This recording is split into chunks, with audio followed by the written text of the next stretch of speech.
Vindo desde cedo a incisividade dos colegas senadores quanto às apurações feitas pela Assembleia Legislativa do Amazonas, inclusive quanto à compra de respiradores em uma loja de vinho.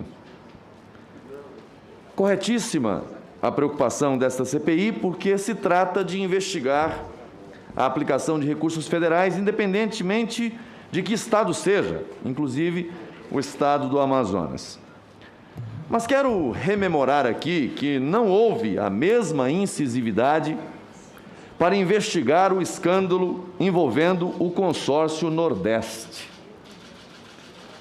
No Amazonas, comprou-se de uma empresa que vendia vinho. No Nordeste, comprou-se respiradores de UTI de uma empresa, provavelmente de fachada, vendedora de óleos medicinais feitos, senador Girão, à base de maconha.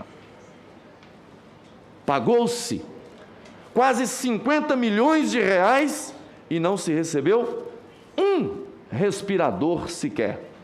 Nenhum. Porque os mesmos senadores não querem investigar o escândalo do consórcio do Nordeste. O grupo de senadores que controla as decisões da CPI aqui, da pandemia, especialmente a partir das decisões que tomam em seu gabinete paralelo, defende o aprofundamento das investigações sobre a compra de vacinas, porque vacinas podem significar a vida ou a morte de milhares de brasileiros.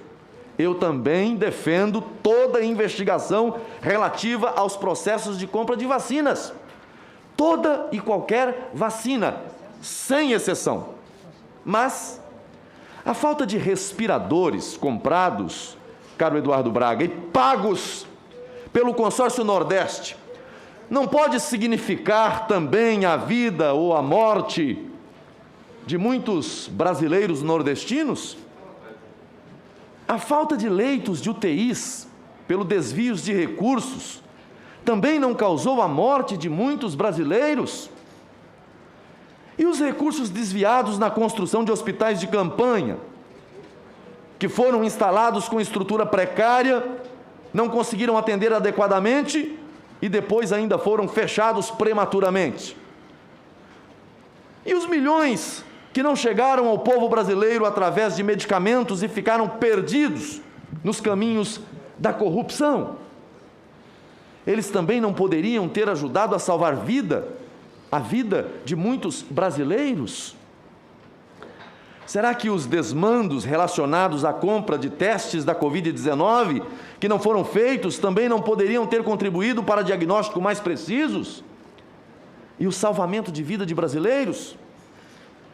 A Polícia Federal fez mais de 50 operações envolvendo mais de 18 estados da federação. Além disso, não se sabe quantos municípios podem estar envolvidos em esquemas de corrupção para desviar dinheiro da pandemia. Mesmo assim, essa CPI insiste em uma investigação seletiva. Negam e obstruem toda a tentativa de investigação, como fizeram orquestradamente, quando tentamos convocar o ex-secretário do Consórcio Nordeste, Carlos Gabas, o motoqueiro de Dilma. Por que será que Carlos Gabas não foi convocado a esta CPI?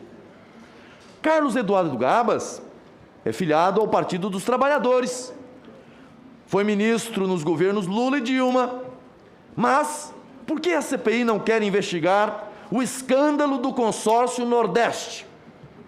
O consórcio Nordeste tem como membros, senador Eduardo Braga, Renan Calheiros Filho, governador do Alagoas, Rui Costa, governador da Bahia, Camilo Santana, governador do Ceará, Flávio Dino, governador do Maranhão, João Azevedo, governador do Pernambuco, Wellington Dias, governador do Piauí, Maria de Fátima Bezerra, governador do Rio Grande do Norte, Belivaldo Chagas, governador do Sergipe.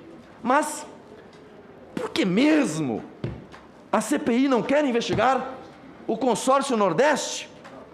Vamos investigar tudo. Tudo. Não podemos ser seletivos. Porque eu estou vendo aqui a disposição de todos no caso do Amazonas. E eu fui um dos primeiros que cobrei isso aqui. E o presidente da CPI, no caso do Amazonas, nunca fugiu à investigação. Pautou o que tinha que pautar. Mas em relação ao caso senador Marco Rogério, do Nordeste... Eu pautei tudo sobre o estado do Amazonas para ninguém dizer que eu estou protegendo a OAB no estado do Amazonas, como espalharam lá no Amazonas, de uma forma maldosa, e talvez ninguém fizesse essas perguntas que eu estou fazendo agora se tivesse alguma relação com a OAB. Conheço o governador, como todo mundo conhece o estado do Amazonas. E minha obrigação como senador é tentar ajudar o estado do Amazonas. Mas não é proteger ninguém, não. E eu demonstrei isso aqui que Vossa Excelência pautou. O João Paulo, que eu disse, Vossa Excelência, o senhor pautou o João Paulo desmentiu. Numa entrevista ali, comuniquei isso. Se o senhor quiser trazer, fique à vontade. Pautou o Périx, aliás, pautou o secretário de Saúde, pautamos primeiro o governador do estado. Foi. E, infelizmente, eu recorri da decisão. E recorri também da decisão dos outros governadores, viu, senador Marco Rogério? Não só do governador do Amazonas, Perfeito. não. Através da Advocacia Geral do Senado, eu ordenei que recorresse. Foi recorrido. O senhor pautou o ex-secretário Marcelo Campelo, já esteve aqui. Pautou o senador, o deputado Fausto Gins, está aqui. E pautou o deputado Pélix, que também virá no momento oportuno. Agradeço Vossa Excelência, e é verdade. Agora, a investigação é seletiva. No caso do Amazonas, eu ouvi aqui senadores que votaram contra a convocação do senhor Carlos Gabas, sendo incisivo com Vossa Excelência em relação ao relatório que apresentou, com o qual parcialmente discordo. Embora era outra circunstância, era outro momento. O ápice da crise veio depois. Mas eu queria fazer aqui breves indagações a Vossa Excelência. Vossa Excelência disse que a CPI impulsionou as operações da Polícia Federal, as denúncias do Ministério Público Federal, investigações que estão em curso. Após esses fatos, houve um pedido de impeachment. Qual o seu posicionamento em relação ao impeachment do governador? Eu fui candidato a relator do processo de impeachment, e naquele momento, após a derrota da minha chapa, que seria uma chapa isenta, seria uma chapa formada por deputados independentes. Naquele momento, quando a base do governo assumiu a condução do processo de impeachment, eu encaminhei 4 requerimentos pedindo diligências sobre a questão dos crimes inerentes aos crimes de responsabilidade praticados ou não pelo governador, e esses requerimentos foram sequer apreciados. Nós vimos também que o autor do impeachment foi sequer ouvido, e eu, como forma de protesto, me recusei a votar, me abstive da votação. Houve pagamentos indenizatórios em todos os governos